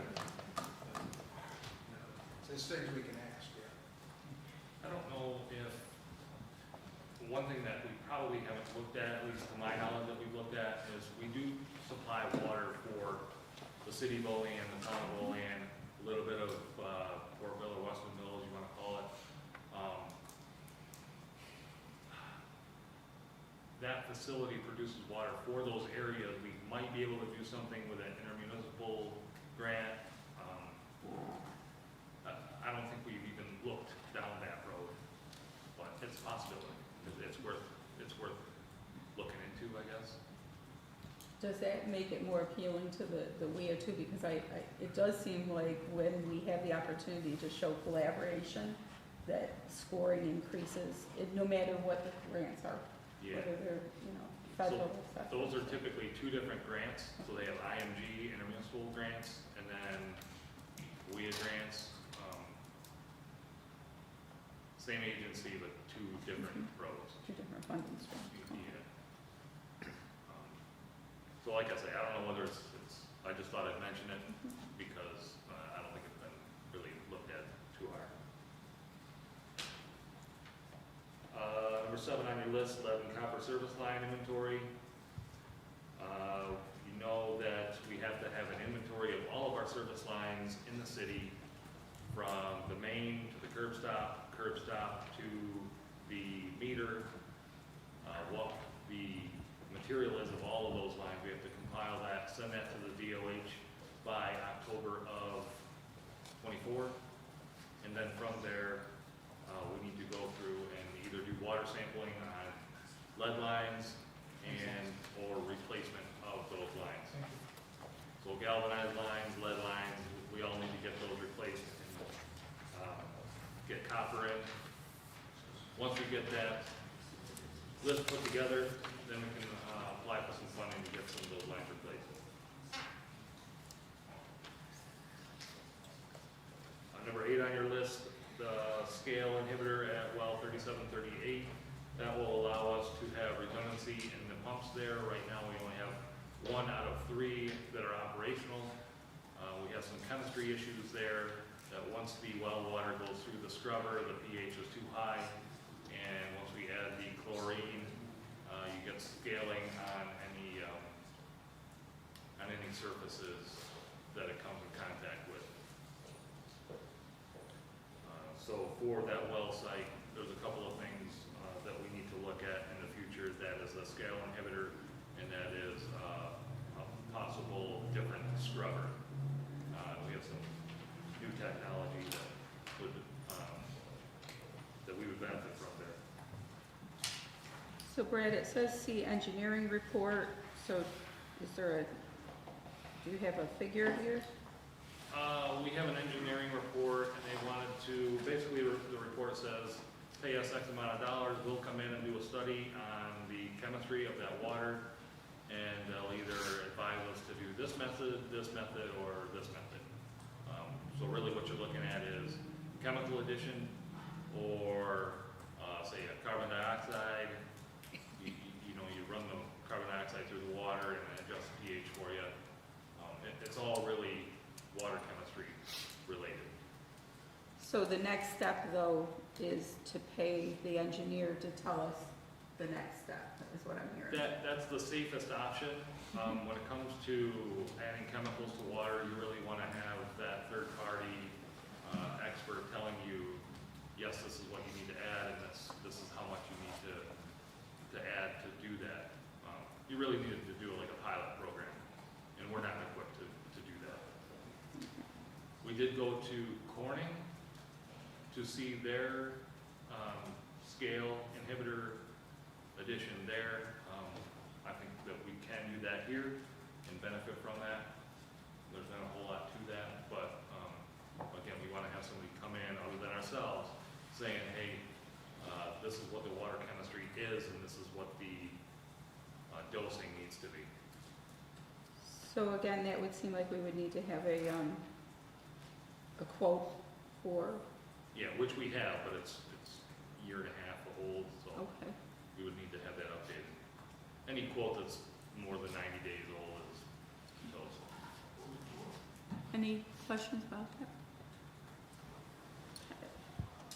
And then I think the last one on the water was the water meter replacement, and like we were talking before, we're just doing that as we go along. We just ordered some meters, we do have some on the shelf, and we're just replacing as we go along. I am looking at doing a report through our software that will tell us the battery life of the transmitter and the meter. If I remember, you said that the battery life's about 10 years, so you don't want to have a lot just kind of sitting there. Right, so if you remember, we had Danforth come in, I believe it was, and put meters in everybody's houses pretty much all around the same time, within the same year and a half, I think it was. So I'm hoping they don't all die at the same time, but we've done replacements, you know, as we go along. Some trees, some things happen to the meters as we go along and they get replaced, so they're not all gonna die. But. So please refresh my memory about how many do we have kind of in storage, kind of, if we needed them? We have 90 on the shelf, and we have about 6,300 in service. Would it make sense to kind of break this down and purchase X number each year? Probably not, because we don't know how we're going to get all of those changed out. You know, I would say always have 150 on the shelf, and as we get down to 50, maybe order 100 more. I would hate to say, yeah, go ahead and order 500 of them, and then it takes us 4 years to get them in, you know.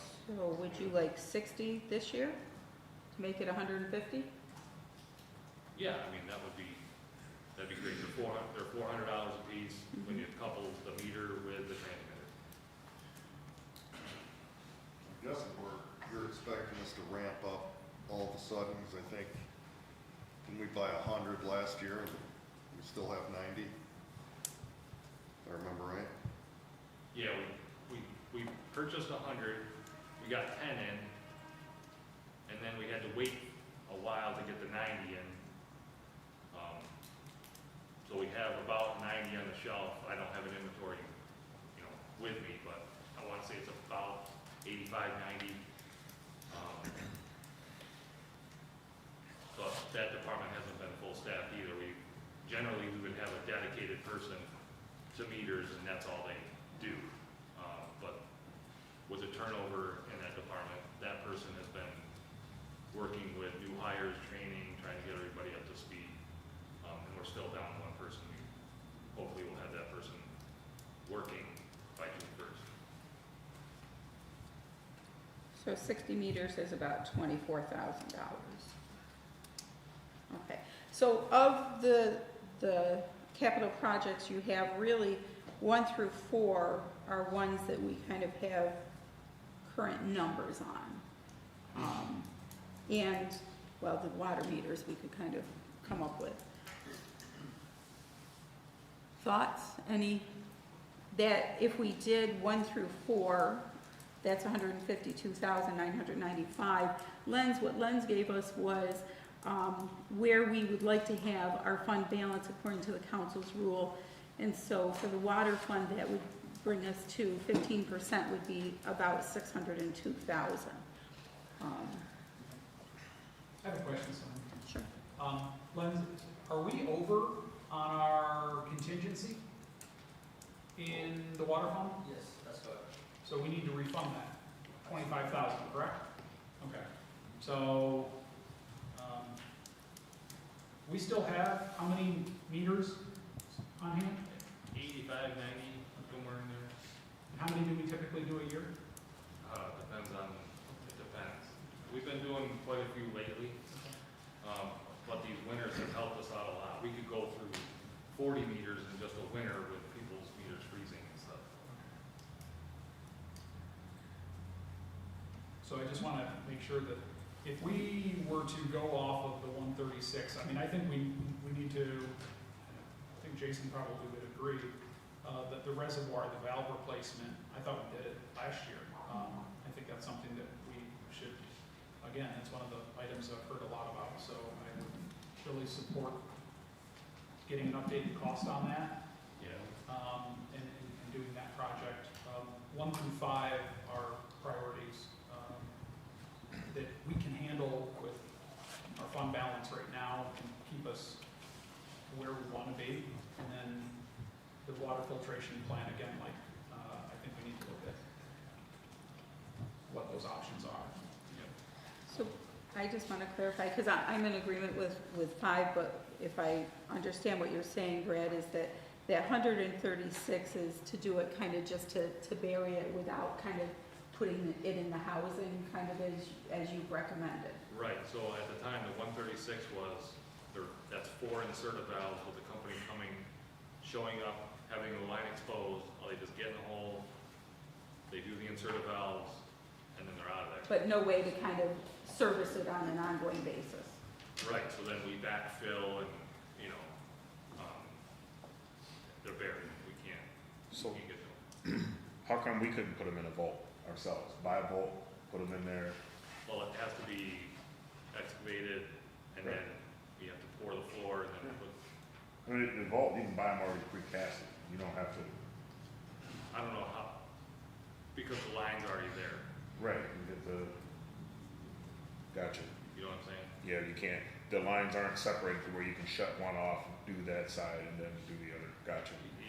It's kind of got to be a custom Yeah. build, like, unfortunately, because the lines are there. So what we can do is we know what the costs are on 1 through 4, plus the 25,000 to refund the contingency and get that squared away, right? And then get an updated cost on the valve replacement. Yeah, Because we can take that out of fund balance whenever. yes. I have a question on as far as the dump trucks. Yep. 'Cause to me,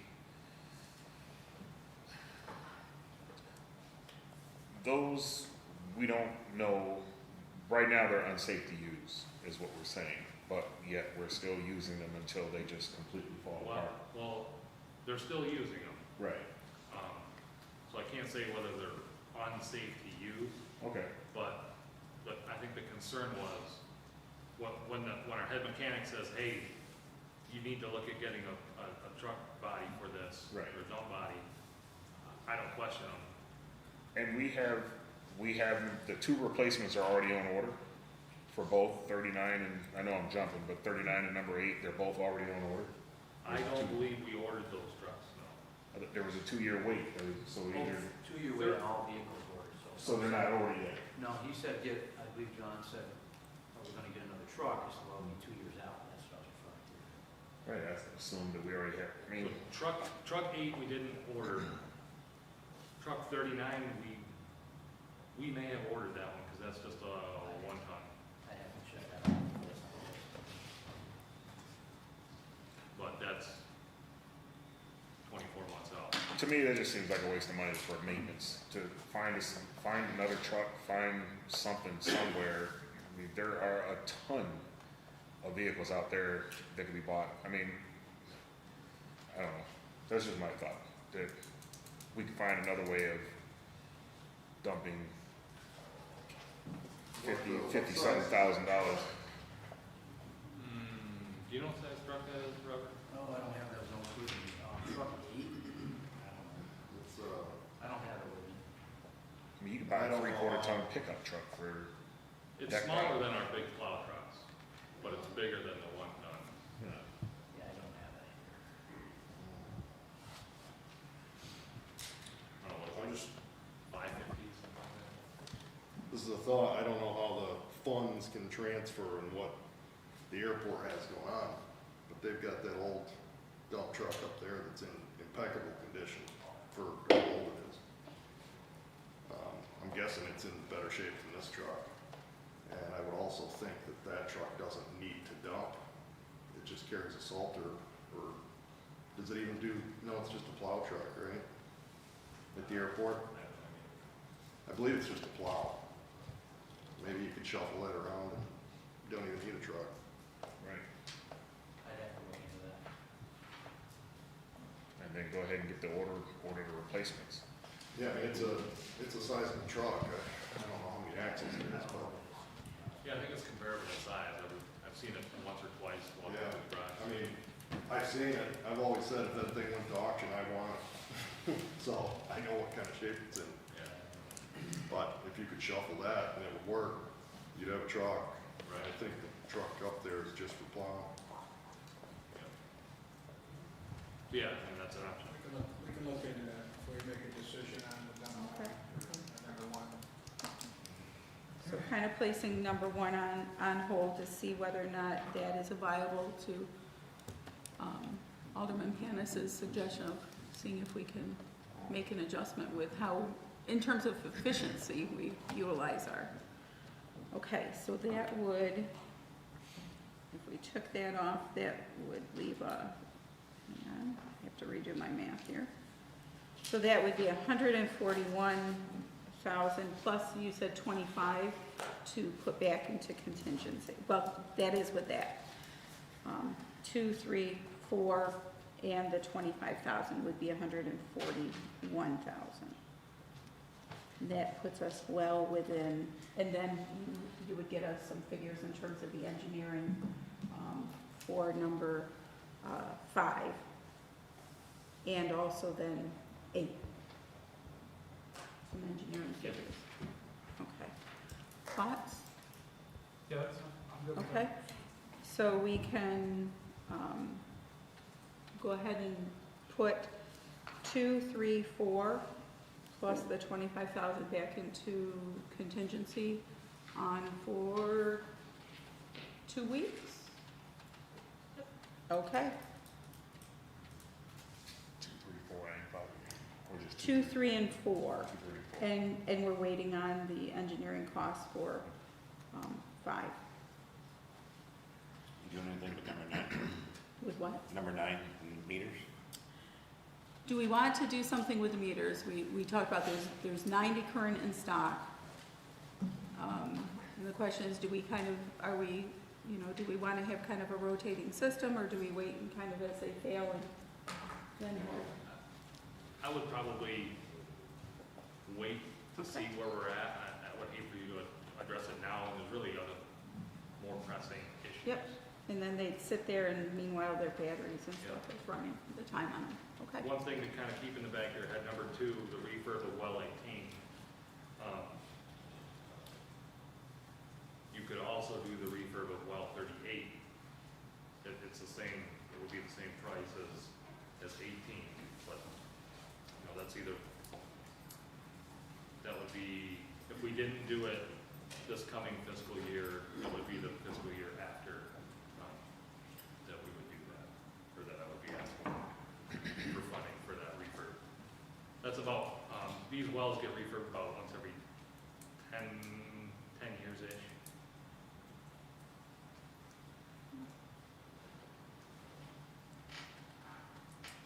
I guess I would suggest that we wait to get some of the reports back on some of these other projects that we've been talking about. especially that valve project. Yeah, that's a big one. Yeah. Okay, so 2, 3, and 4, and then the 25,000 back into contingency. Okay. Sewer? Yep, sewer. All right. I think the first on your list is Buffalo Street Underpass. You got the figures for the structural improvements and figures for the controls and pumps. I believe that should be a total project of around 363-ish. We have 209 in Capital Fund 221 right now. That would leave 154,000, around 154,000 needed to do that project. And you are all aware that's a stormwater pumping station. That's the railroad underpass on Buffalo Street. That does not include emergency power. So if the station loses power, we would have to take pumps over there and pump that out ourselves. That's something that we've never done. I think we have the capability to do it. But like I say, it's never been done before. Any questions on that? Number 2 is another dump body for truck 39. That's a 1-ton dump. Number 3 is the South Olean sewer siphon. That is the 2 8-inch siphons that go from the boat launch over to the backstop at Franchot Park. That was installed in 32, I believe, and is in need of replacement. We need to put a pump station on the south end and put a pipe underneath the bridge and pump it over to the gravity system on the north end of the river. But like I said before, we need to kind of talk about securing some property there or obtaining some easements before we move forward with that project. At least that's how I'm seeing it. Number 4 is the levy accreditation. We do have an engineering report for that. That was $160,651. That is about a year old now, so we would need to get a new quote for that. This is for the FEMA recertification of the levy. This will allow a lot of people, or eliminate the need for people to buy flood insurance to live within the 500-year floodplain. Brad, if I remember, we talked about that. There wasn't a kind of a deadline, right? We thought there was a deadline for when it had to be kind of completed. Right, yeah, I can't find like a drop dead date that this has to be done by. I can go back through that report that FEMA gave us and try to find, kind of what they're looking for. I believe, I want to say it was about 3 years out, so we're probably 2 or 3 years out now. Probably 2. Yeah. I want to say that the 2024, 2025 area was where they're saying, hey, you have to have your levy recertified, or people who live within the 500-year floodplain will be mandated to buy flood insurance. Which is a significant number of properties in Olean. Yes, yeah. Okay.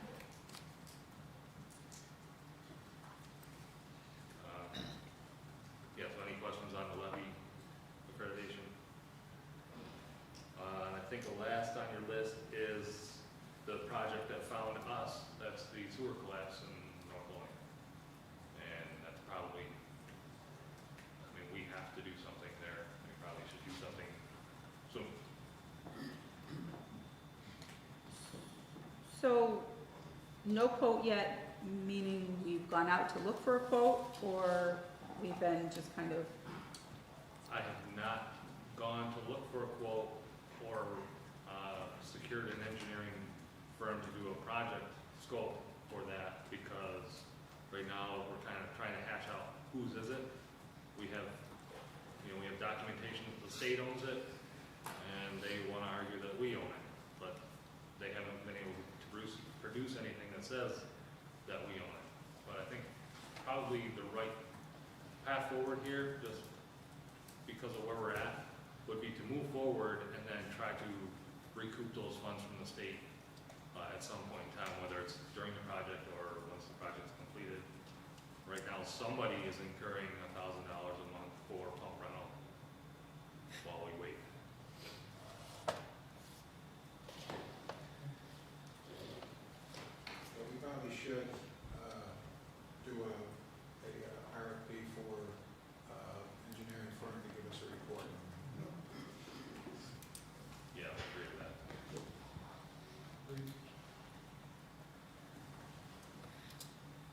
And I think that's it. Any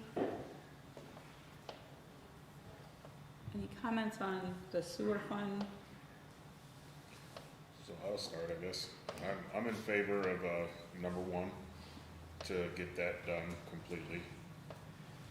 Number four, because that affects every last single resident in Olean. And number five, even though we don't have a cost yet, that needs to get done. Again, these dump trucks and the maintenance costs involved, I'm not for. I'd rather replace than to spend that kind of money on fixing. And then as far as the South Olean sewer system, I know that needs to get done, but I think we'd be better off to have that be the number one project next year. Just my thought anyway. We can, Brad, can we submit for a WIA grant on that one too, or a grant on that one again, South Olean? Well, I'm just concerned about, let's say we get the grant and they want to move forward, we don't own the property. Okay. So we- Kerry indicated for those grants, we had to have an ownership stake in the property, which I'm is the sorry. point we have not. We have no ownership stake in it, and Kerry had indicated we would need that for these grants, so at this point, we don't have anything. So we need to do some more work on that, right?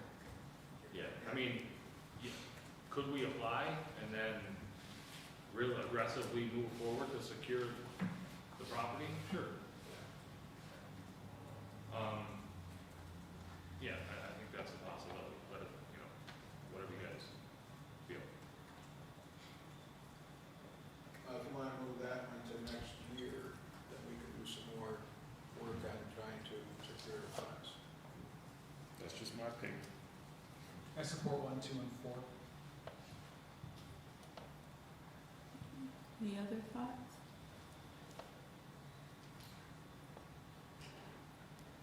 One, two, and four is $329,951, or thereabouts, because we know we'll need to have a new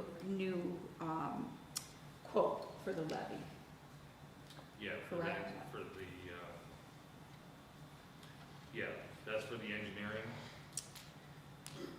So Right. then, the engineer will get quotes from contractors to address all the inefficiencies or deficiencies of the levy to bring it up to the level that it needs to be accredited.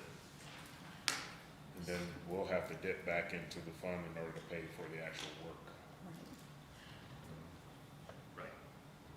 Yeah, So- the 160 is not to complete the work. So 1 and 2, we actually know the total cost of, but 4 will be, Yeah. we need to have that updated, correct? Which one? The The- quote, or is that quote, The quote for the levy? yes, It'll need to be updated. That's gonna be pretty close. okay.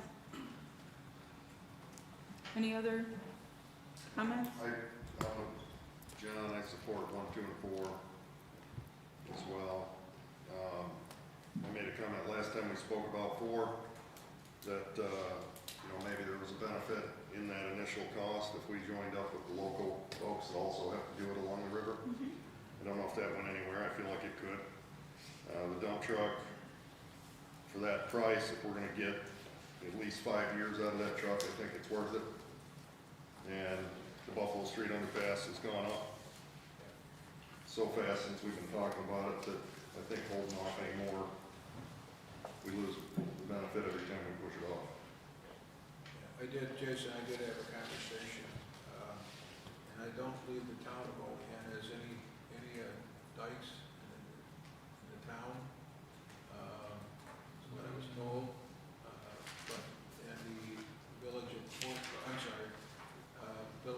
town of Portville, but the village of Portville has a dike system. And when I talked to Tony Evans, he was gonna get back to me after they discussed it, because he indicated to me that they haven't had much discussion on it, so I told him, better get busy, so. Yeah, I imagine town of Olean must have some good distance along the river. I mean, that would go all the way from tile plant until you hit Portville. Some of it would be town of Olean, town, yeah. So I think I don't think the town of Olean has any that I can think of, unless it's maybe a really small portion in North Olean, like back Hinsdale, where the railroad tracks are up there. Like if you go River Street, and you go underneath 86, it starts there. There might be a real small portion, it's the town of Olean there. Town of Portville, sure, they're in town, village of Portville. I think really the only outside entity that is part of our system would be the town of Allegheny. So from the city line, say behind the old Kmart? Now, is that because there's no actual constructed Yes. levee in those areas? Okay, so it's not just if there's river there that there's some structure, so we're, You gotta have a levy, yeah. okay, I see. Yeah. It's the actual structure that the Army Corps of Engineers did at that time. So are we in agreement for 1, 2, and 4, total of $329,951.41 or thereabouts? I didn't think it was, I thought it was, I got 500. 154, Do we need an additional 363, or we? 154. We need an, thank you, So Sonia. 154, the 15.3, and then the That's- 160. All right, thank you. There's additional Okay. accreditation. $329,951.41 or thereabouts. Okay. And we do have 60,000 in contingency from this year's budget. Okay, that we should, Yeah, we could apply towards those 3 projects, okay? and then pull the rest from. Keeping in mind, we will pursue number 5. Yes. Yes, We got a whole levy, so yeah, understanding that that is coming down the road. yeah. But we do want to move forward with getting an engineering report for that. Yeah, we put it on, it's not gonna cost us anything to put on an RFP. Correct. Get the numbers then from that, as we get the, yeah. Yeah, okay. So that would be 269,951 or thereabouts coming out of sewer fund. Okay, and that can also go on for 2 weeks. Okay. Any other questions, comments about our capital projects? No. Committee reports? None? Can I have a motion to adjourn the finance meeting? Motion. Okay. First by Alderman Forney and second by Alderman Robinson. All in favor? Aye. Okay, I'll make a motion to resume, the regular meeting. Do I get a second? Second. Second by Alderman Panis, all in favor? Aye. Opposed? Motion carried. So I'll give an opportunity, because I didn't realize, Chief, that more visitors were going to come, so I'll make sure to give an opportunity here at the end of our meeting for us to recognize you once again, okay? So though we were saving everybody all of that fun. Proposed legislation and referrals. PL number 29-23, Aleo, referred to Committee of the Whole Tuesday, April 25th, 2023 by Council President. PL number 30-23, Mayor Aleo, referred to Committee of the Whole Tuesday, April 25th, 2023 by Council President. PL number 3123, Mayor Aleo, referred to regular meeting Tuesday, April 25th, 2023 for resolution by Council President. PL number 32-23, Mayor Elio, referred to Committee of the Whole Tuesday, April 25th, 2023, by Council President. PL number 33-23, Mayor Elio, referred to Committee of the Whole Tuesday, April 25th, 2023, by Council President. PL number 34-23, Mayor Elio, referred to Committee of the Whole Tuesday, April 25th, 2023, by Council President. PL number 3523-23, Mayor Elio, referred to Committee of the Whole Tuesday, April 25th, 2023, by Council President. Okay, before I open it up to public comment, I'd like to offer an opportunity to any of the audience to make a statement at this time. Alderwoman Nicole. I just have a couple of things that people have contacted me for, and unfortunately, I don't know if the residents that have.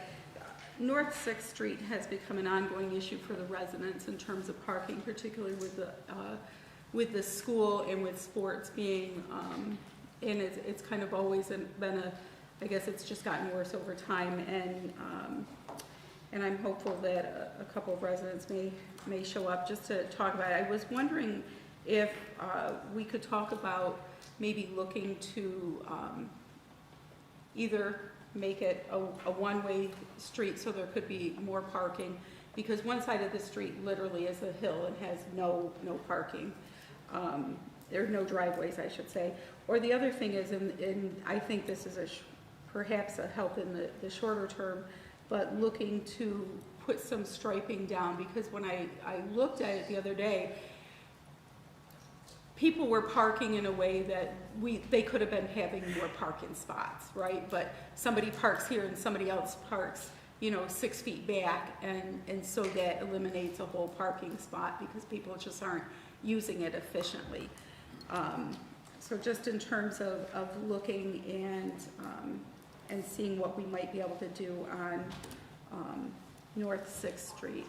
And I know, Mayor, you've been looking at that and seeing what we can do with that too.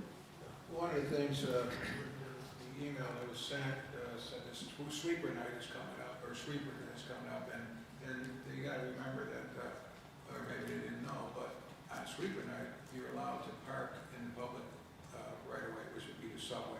So they can get their cars out the street on sweeper night for that. But it is a public street, there is parking on the street. I'd like to, maybe have Robert take a look at the idea of striping, when he stripes it. I know they have done it on other streets, especially around the high school. It was done there to maximize the parking, so that could be an idea. As for a one-way street, which way you gonna go? One way going up or one way going down?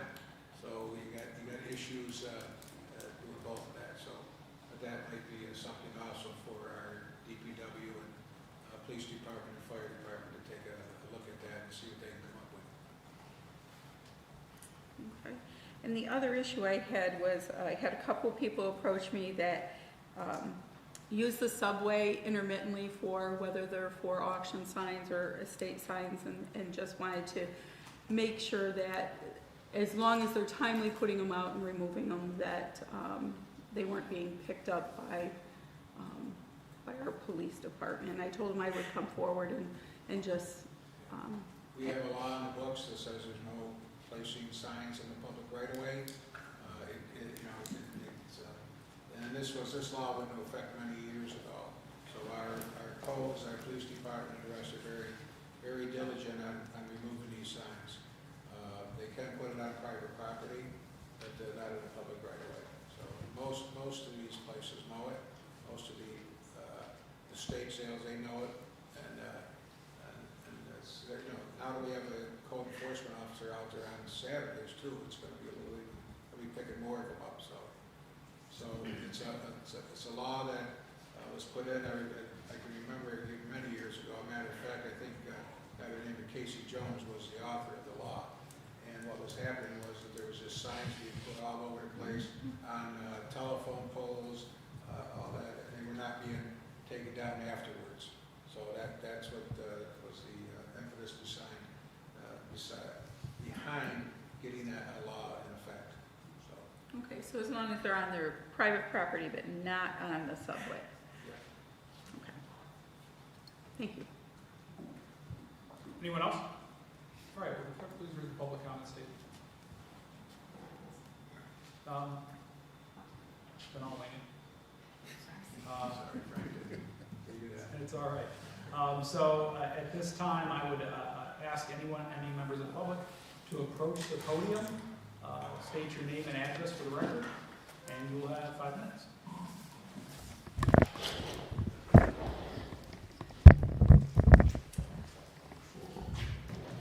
My name is Nathan Vino. I live at 418 Fountain Street, Olean, New York. I'm captain with the Olean Fire Department and also the union vice president. First and foremost, I want to congratulate Chief Richardson on his retirement. I think that, you know, it's great, wonderful. We're all going to miss the heck out of you. Throughout your tenure, you've always had the answers for us.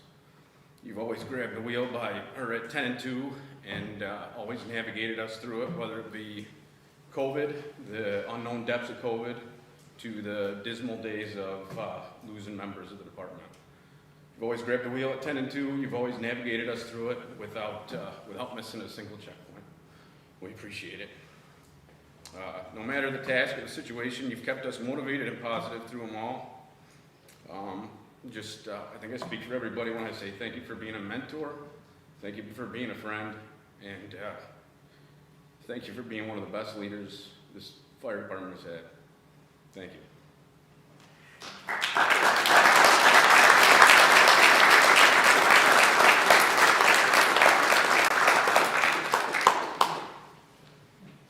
Thank you for that. Anyone else?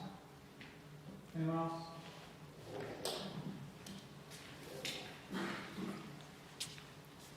Good evening. I'm Colin Clark, live at 820 Bell Street in the city. I'm a firefighter for the fire department. I was appointed to the department early in 2020, and I was actually fortunate enough to be Chief Richardson's first hire in his tenure. Right at the beginning of COVID, I was brought on to kind of help bolster the crew and the staffing that we were facing the pandemic. In the last 3 years, I've been able to see a majority of Chief Richardson's career. And I've been able to see a chief that has gone above and beyond, both in his service to the people of this community and his leadership to this department. The firefighters of this department are honored to have served under his leadership. He has pushed us to be the best public servants, emergency medical providers, and firefighters that we could possibly be. He has placed this department in a position to thrive and better serve the people of this of the city and the people that call the city home. Chief Richardson, you're going to be greatly missed. Your leadership and your presence in the stations will be greatly missed. And thank you for everything you've done for the city, the department, and the firefighters that have worked under you. Thank you.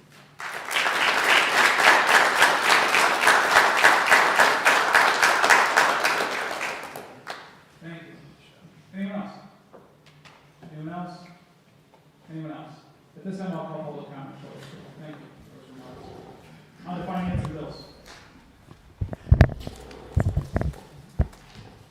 Auditor has processed bills and claims against the city of Olean as per list submitted to each alderman and recommends payment thereof. Whereas the auditor has presented to the common council bills and claims against the city of Olean totaling $1,098,329.83 for the budget and recommends payment thereof. Now, therefore, be it resolved that the same be and are hereby audited and allowed, and the auditor is hereby authorized and directed to draw warrants for the payment thereof at the amounts set opposite each respective claim. Okay, we've all received our finance and bills. Are there any comments or questions? Seeing none, I'll entertain a sponsor. Motion is made by Alderwoman McCall, and I'll go ahead and second. Will the clerk please call the roll? Alderman Benyon. Alderman Panis. Yes. Alderman Forney. Here. Alderwoman McCall. Yes. Alderman Robinson. Yes. Alderman Anastasia. Yes. Alderman Crawford. Yes. 6 to 0. 6 to 0. All right. 6, 0, 1 One absent. On to resolutions. Resolution number 30-23 by Alderman Crawford, seconded by Alderman Panis. resolution establishing the standard workdays pursuant to the New York State and local retirement system regulation 315-4. Okay, talked about this in committee of the whole. Any comments, questions? Seeing none, will the clerk please call the roll? Alderman Panis. Yes. Alderman Forney. Alderman Forney. Alderwoman McCall. Yes. Alderman Robinson. Yes. Alderman Anastasia. Alderman Crawford. Yes. Motion carried 6-0, 1 absent.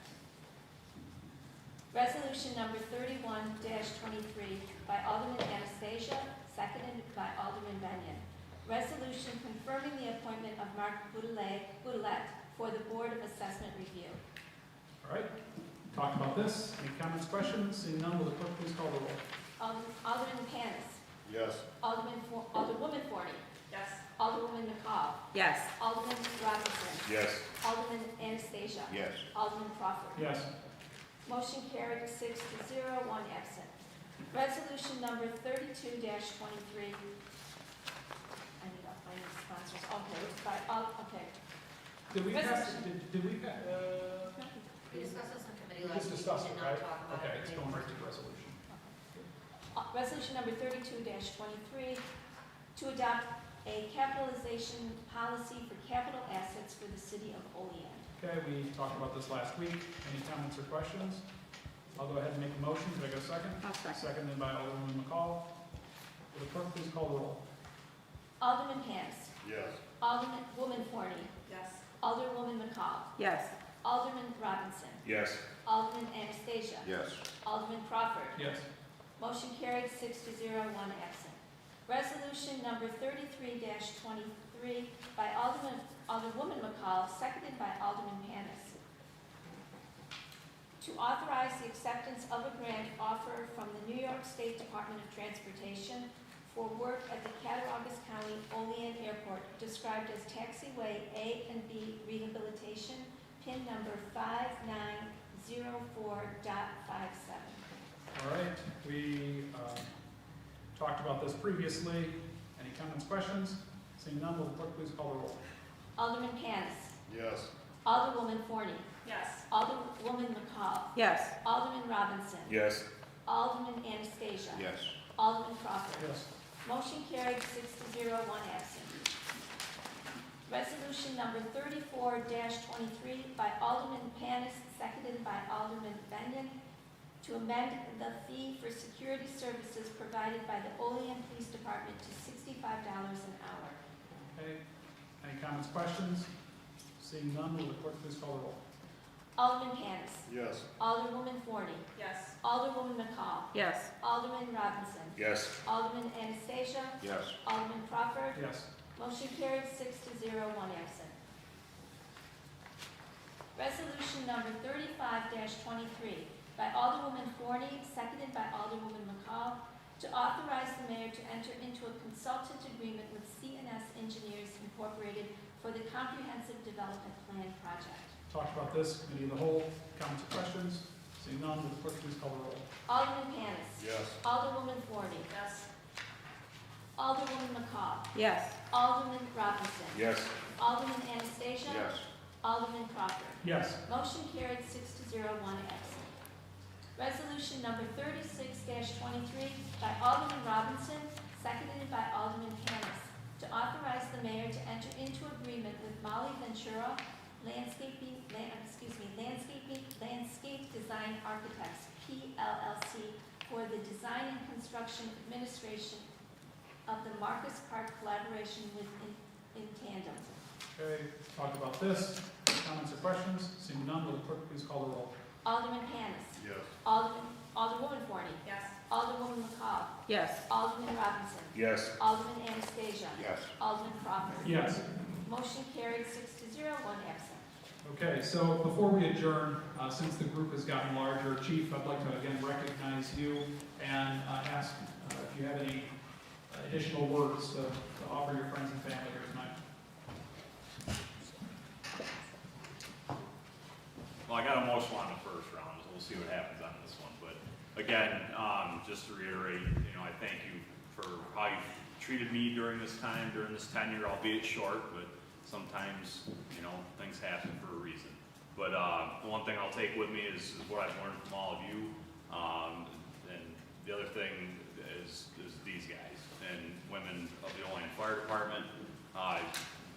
challenge you to find a better group of people that do the job that they do for this community. They're top notch, they're all the way in and committed, and I mean, some of us in this room have used this, and I will say your hands and your family are safe in their hands. And again, just, you know, if I can leave one thing to ask is just treat them with candor and treat them with respect, because they've certainly earned it. So that's all I have.